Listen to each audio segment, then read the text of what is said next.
Jair Bolsonaro já está em Brasília. Antes de receber a alta do hospital em São Paulo, o presidente deu uma entrevista ao Jornal da Record. Pela primeira vez, Bolsonaro comentou as denúncias sobre supostas candidaturas de laranjas no partido dele, o PSL. O presidente também garantiu que amanhã vai bater o martelo sobre o texto final da reforma da Previdência. Desde o atentado à faca que sofreu em setembro do ano passado em Juiz de Fora, o então candidato, hoje presidente da República, Jair Bolsonaro, já passou por 3 delicadas cirurgias. No total foram cerca de 40 dias de internação. Só nesta última intervenção foram 7 horas de operação e no total 17 dias internado. Ainda aqui no hospital, prestes a receber alta, o presidente me recebe para uma entrevista. Obrigado por nos receber, presidente. Obrigado a você, Eduardo. Vamos começar falando sobre a sua saúde. Qual foi a parte mais difícil da recuperação dessa terceira e última cirurgia, presidente? Foi exatamente a recuperação. Porque a cirurgia, sendo realizada em 7 horas, eu tive efeitos, sob efeito de anestésico o tempo todo. E foi muito invasiva. O doutor Antônio Luiz Macedo, que me operou, falou que não se lembra ter encontrado um intestino com mais aderência do que o meu. Então, um trabalho de arte por parte do Hospital Albert Einstein e do Dr. Macedo.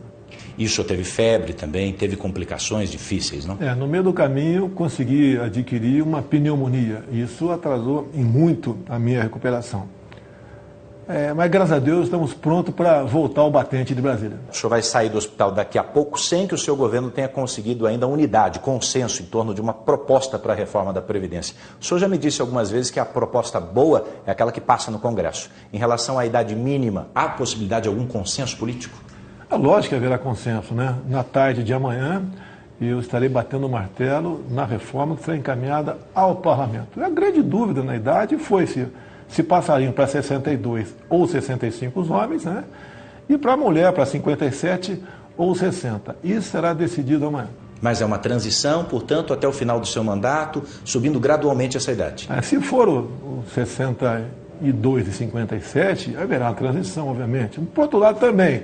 Mas, por outro lado, seria até 2030, 2032 aproximadamente. Se dependesse do senhor, seria idade mínima de 57 para mulheres, 62 para homens? Eu já estaria adiantando e eu vou conversar com a equipe econômica amanhã. Eu gostaria de não fazer reforma nenhuma da Previdência, mas seremos obrigados a fazê-la, porque, caso contrário, o Brasil quebrará em 2022 ou 2023. O senhor também já disse que todo mundo precisa abrir mão de alguma coisa para essa reforma. E em relação aos militares, servidores públicos, bombeiros, policiais?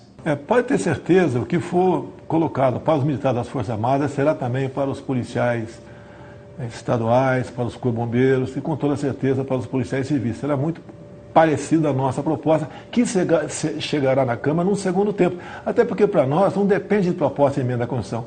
É um simples projeto de lei. Bate o martelo amanhã? Amanhã está a data final. Vamos bater o martelo amanhã sim, se Deus quiser. Ainda sobre segurança pública, nós tivemos hoje a transferência de um dos principais líderes de facção criminosa do país. Como é que o governo federal acompanhou isso? Primeiro, deixar bem claro, Eduardo, que é uma ação do Ministério Público do Estado de São Paulo, pedindo a transferência. A liminar foi concedida. E hoje, a partir das 6 da manhã, começou efetivamente essa operação. Obviamente, no tocante à União, ao governo federal, nós acompanhamos, né? O ministro Sérgio Moro, que é o nosso, além de ministro da Justiça, é também o ministro da Segurança, tem tratado esse assunto de forma excepcional. Qual a necessidade dessa transferência, na sua opinião? Olha, o que se alega é cortar as vias de comunicações destes com os que estão aqui fora. Brumadinho, presidente, o seu governo vai continuar apenas contabilizando as vítimas fatais dessa tragédia ou é possível fazer alguma coisa a curto prazo para que tragédias assim não se repitam? Houve uma pronta resposta por parte do governo federal. No mesmo dia, tínhamos 3 ministros lá. No dia seguinte, nós fomos na região oferecendo todo o apoio ao governo do estado de Minas Gerais.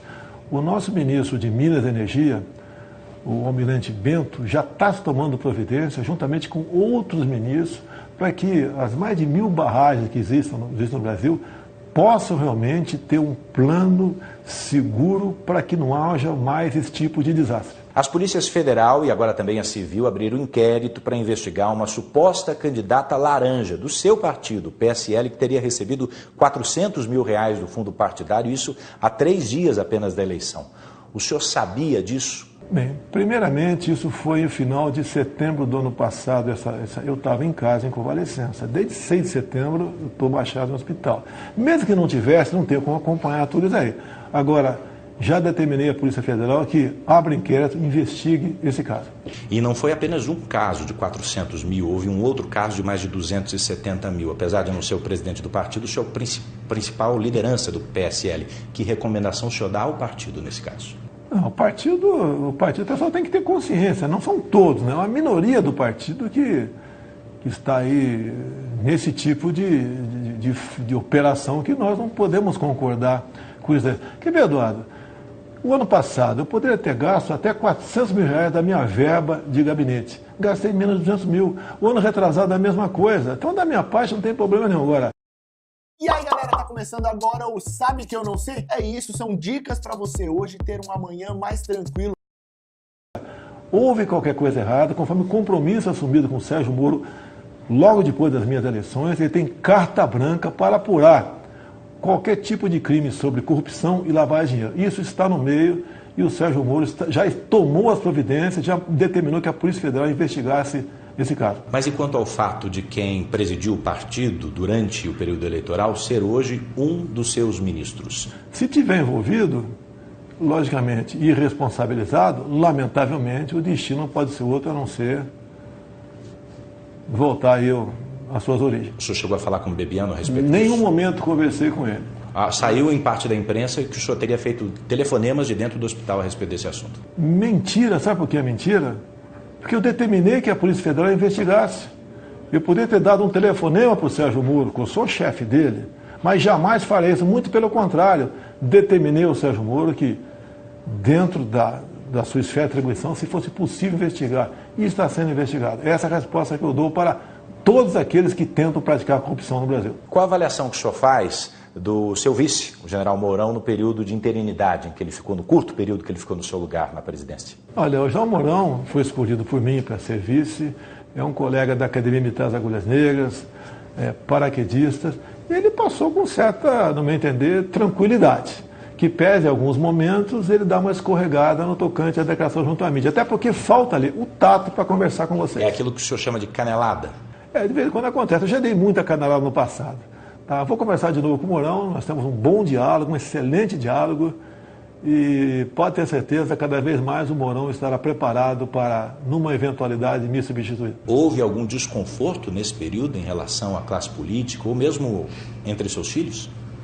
Olha, parte da mídia tenta me jogar contra meus filhos contra mim. Não existe isso. A mesma coisa no tocante ao general Mourão. Até pintou notícia na mídia durante a minha estadia, vamos assim dizer, aqui no Albert Einstein, de que os generais queriam que o Mourão assumisse e eu me afastasse. Isso não houve, isso não ocorreu. Estamos muito bem, o governo está indo muito bem, graças a Deus, em especial no tocante a esse entendimento entre nós. Presidente, mais uma vez, obrigado pela entrevista. Obrigado, Ana. Satisfação. E o filho do presidente, vereador Carlos Bolsonaro, desmentiu o ministro da Secretaria-Geral de Governo, Gustavo Bebiano. O ministro disse que havia conversado com o presidente sobre a suposta liberação de verbas partidárias para candidaturas laranjas do PSL.